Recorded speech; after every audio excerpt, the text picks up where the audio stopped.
Kemudian apa? Faqala lahu Umar. Lah, kemudian Sayyidina Umar bertanya, "Tusalli 'alaiha ya Rasulullah wa qad zanat?" Ya Rasulullah, bagaimana engkau itu menyolati orang yang sudah berbuat zina? Nah, ini loh, seorang murid juga boleh bertanya kepada gurunya, tapi dengan cara adabnya yang bagus. Tetapi kalau ada permasalahan, jangan segan nama guru, karena Anda tidak paham. Kalau Anda tidak paham, tanyakan sehingga apa? Kalau Anda sudah bertanya, maka mendapatkan jawaban daripada guru tersebut, maka Anda tidak ada iskal, tidak ada keraguan di dalamnya. Lah, ini Sayyidina Umar bertanya kepada gurunya, bertanya kepada baginda Nabi, "Ya Rasulullah, tusalli 'alaiha, ya Rasulullah, engkau salat menyolatinya padahal dia itu berbuat zina." Qala, "Laqad taba taubatan law qusimat baina sab'ina min ahli al-Madinah lawasi'at." Lah, kan dia sudah bertobat. Maknanya orang yang sudah bertobat kepada Allah Subhanahu wa taala, maka dia itu dihitung nol oleh Allah Subhanahu wa taala. Jangan mengutuk orang yang sudah bertobat, kemudian dia mengatakan diungkit-ungkit dosa yang dulu, jangan. Karena apa? Dia itu sudah nol di hadapan Allah Subhanahu wa taala. Kalau orang muslim dia berbuat salah, kemudian dia bertobat, nol di hadapan Allah. Kalau orang kafir dia bersyahadat, maka nol di hadapan Allah. Maka jangan sekali-kali Anda meremehkan satu, yang pertama orang kafir yang masuk Islam, dia itu nol, lebih mulia daripada kita. Dosanya nol, amalnya juga nol. Kemudian apa? Kalau ada orang berbuat salah, dulu mungkin yushrabul khamar, yuzni, kemudian dia berbuat zina, maka kalau dia sudah bertobat, maka ingat dia lebih mulia daripada kita. Kemudian apa? Laqad tabat taubatuhu. Rasulullah SAW menjawab kepada pertanyaan daripada Sayyidina Umar bin Khattab tadi, laqad tabat taubatuhu law qusimat. Sesungguhnya dia itu sudah bertaubat, seandainya taubat dia itu dibagi baina sab'ina min ahlil Madinah, dibagi 70 orang dari penduduk suatu kota, lawasiat, maka arti dari taubatnya itu lebih luas daripada penduduk yang dibagi 70 orang tadi dari penduduk ahli Madinah. Fahal wajadta afdal min anna jadat binafsiha lillahi azza wa jalla? Apakah kamu bisa menjumpai sesuatu yang afdol seperti wanita ini dibandingkan orang yang lain? Ya jelas tidak ada, orang ini lebih mulia. Oleh karena itu kalau orang ini mulia, bagaimana? Maka kita harus memuliakan. Kalau ada orang yang berbuat zina, maka kemudian dia bertobat, ya sudah, jangan diungkit-ungkit. Maka kita hormati taubat dia, insya Allah diterima oleh Allah Subhanahu wa taala. Itu sesungguhnya taubat itu yang pertama syaratnya ada 3. Sebelum kita membahas syarat taubat, bahwasanya dosa itu terbagi menjadi 2. Yang pertama dosa kepada Allah, yang kedua dosa kepada manusia atau sesama kita. Apabila dosa kepada Allah, maka syaratnya ada 3. Yang pertama, apa syaratnya? Yang pertama adalah apa? Yaitu menyetop perbuatan kita yang yang kita berbuat dosa. Contoh, dulu minum minuman khamar, kita stop, kita nggak berbuat itu lagi. Yang kedua apa? Menyesal. Ya Allah, sungguh bodoh kali, aku punya banyak uang, engkau beri kenikmatan, malah aku mau hambur-hamburkan dengan minum-minuman khamar yang tidak berguna. Nah, itu kan menyesal. Menyesal itu bukan berarti karena dia tidak melakukan, karena dia tidak dapat kesempatan. Bang, kenapa engkau tidak minum? Aku sudah taubat lah. Ya sudah bang, aku aja yang bayar. Ayolah. Nah, ini bukan taubat karena dia tidak mendapatkan kesempatan.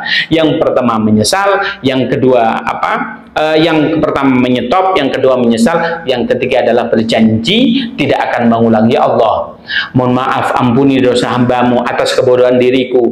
Aku berjanji kepadamu, aku tidak akan mengulangi perbuatan dosa ini. Maka kalau Anda sudah taubat semacam ini, diterima oleh Allah Subhanahu wa taala. Itu kalau dosanya kepada Allah. Tapi bagaimana kalau dosa kita sesama manusia? Kali aja kita pernah nonjok orang, dia tidak ridho. Kali aja dia itu punya kita nyuri mangga dia tidak ridho. Kali aja kita pernah nyuri apanya dia tidak ridho. Maka kalau dia tidak ridho, bagaimana? Kalau salah kita kepada sesama manusia syaratnya ada 4. Kalau ke Allah ada 3. Kalau dosa kita kepada manusia, salahnya itu dibagi menjadi syaratnya ada 4. Yang syarat pertama, kedua, ketiga sama. Tapi syarat yang keempat apa? Yaitu istibra minal huquqi sahibiha. Yaitu orang itu harus apa? Harus dia apa?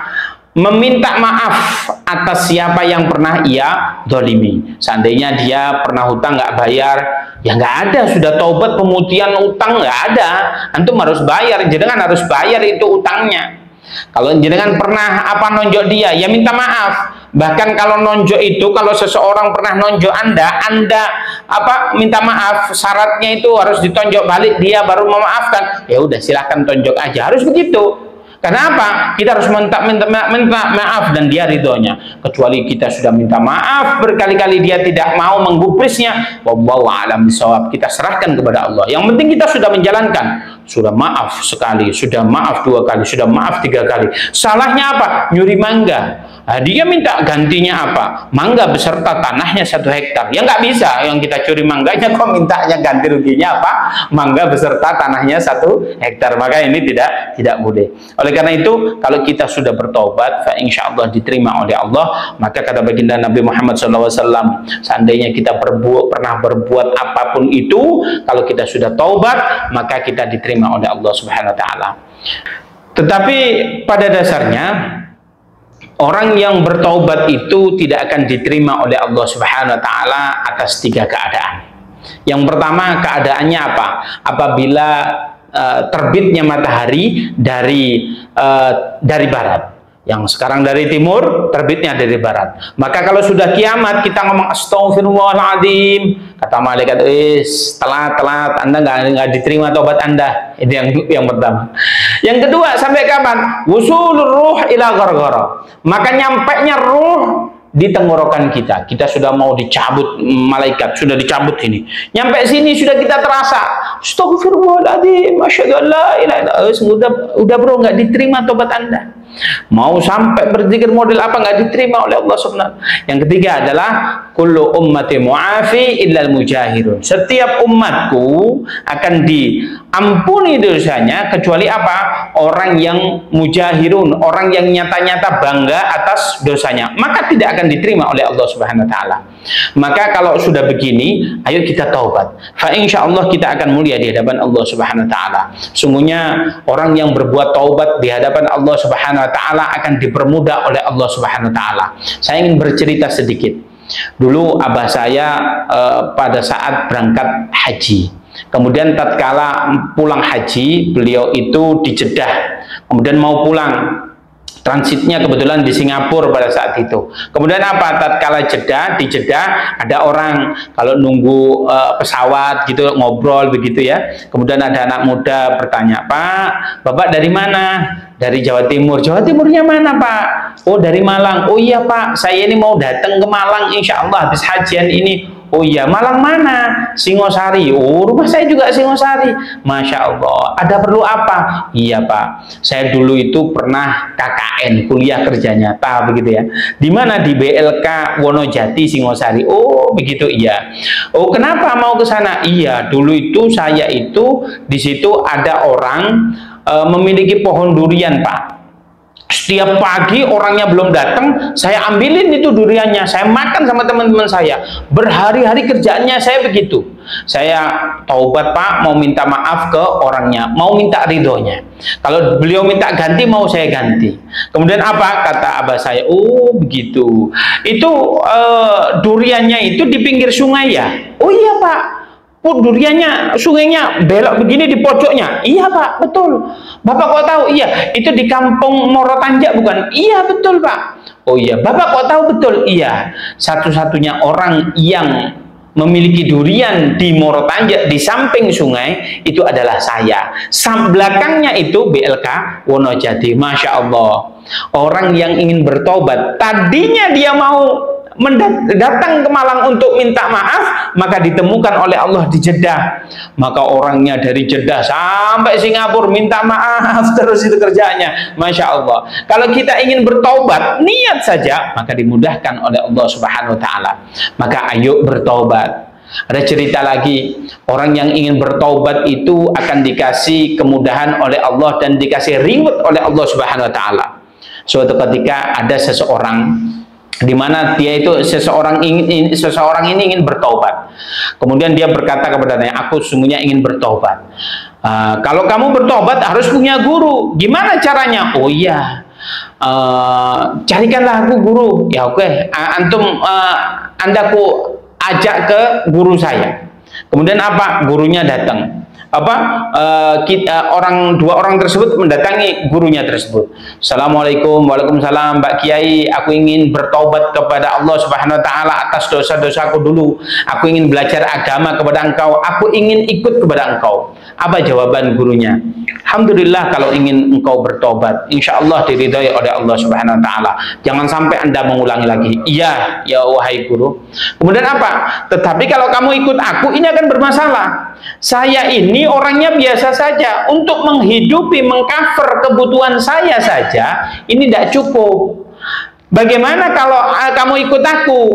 Ya, pastinya aku tidak bisa mengcover kebutuhan makan kamu. Apa kata anak laki-laki? Gak apa-apa guru, aku siap walaupun minum air putih saja. Kemudian apa? Taubat. Kemudian ikut guru ini. Kalau orang sudah bertaubat, ini pasti akan diuji oleh Allah Subhanahu Wa Taala. Jangan dipikir setan itu, kalau kita taubat kepada Allah, dia diam saja. Nggak. Dia menyusun strategi, dia mengumpulkan temannya agar supaya tim setan ini menggoda dia agar taubatnya gagal. Hari pertama dia sukses, hari kedua dia sukses, hari ketiga dia sukses, hari keempat didatengin oleh setan. Kau ini tobatmu luar biasa ini. Kamu, ilmumu luar biasa. Dia tidak sombong. Oh, ya, nggak bisa digoda ini. Dia sudah taubat benar. Hari selanjutnya, waduh, lapar ini. Oh, kalau kamu lapar ya sudah, curi aja mangga itu. Kamu kan dulu ahli nyuri. Dia itu dulu kan tukang spesialis nyuri begitu ya. Maling begitu ya. Kemudian apa? Ya sudah, aku nggak mau mencuri. Kemudian hari ke-6 sudah seminggu, kemudian digoda lagi. Hei, kamu itu kalau kamu nggak nyuri, kamu kuat. Tapi kasihan sama gurumu. Carilah keluar makanan, jangan diem aja di pondok. Kemudian apa? Oh, dia tergerak itu, digerakkan oleh setan. Hari pertama dia keluar. Di hari ke-7, mohon maaf, dia keluar. Hari pertama dia keluar, pada hari ke-7 itu, kemudian dia keluar. Oh, kerja nggak ada. Kemudian apa? Ya sudah, dia teringat apa? Keahliannya dulu maling. Kemudian apa? Kemudian dia masuk di rumah orang tersebut. Sudah, nggak apa-apa.